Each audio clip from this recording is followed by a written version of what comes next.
4 suspects dans l'affaire de trafic de 73 kilos d'or ont été physiquement présents devant le parquet du pôle anticorruption ce vendredi matin.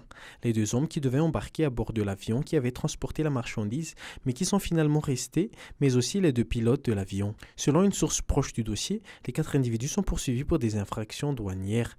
Les charges évoquées sont le trafic illégal d'objets prohibés, le détournement de richesses minières et association de malfaiteurs. À part eux, d'autres personnes soupçonnées d'avoir participé à ce trafic en sol malgache ont également été attendues au siège du pôle anticorruption d'Antananarivo ce vendredi. Mais ni leur identité ni leur courte appartenance n'ont été révélées. Les auditions devraient se tenir jusque tard dans la nuit. Mais l'État ne compte pas seulement juger ceux qui sont présents à Madagascar et qui auraient pu participer au trafic. L'État entend aussi juger les 3 hommes qui ont été arrêtés en Afrique du Sud. Et à entendre Johnny Richard Ndiamé-Farivo, ministre de la Justice, leur extradition sera demandée dans les meilleurs délais aux autorités sud-africaines.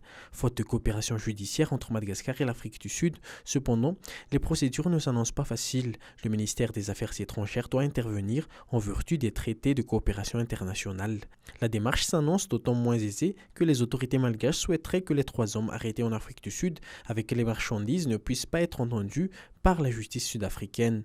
Le ministre avait indiqué souhaiter que l'extradition soit actée avant le 12 janvier, date de la comparution des 3 suspects devant la justice sud-africaine. Parallèlement à l'extradition des 3 hommes, l'État malgache entend aussi faire rapatrier dans les meilleurs délais les 73 kilos d'or et les mettre à l'abri dans les coffres de la Banque centrale.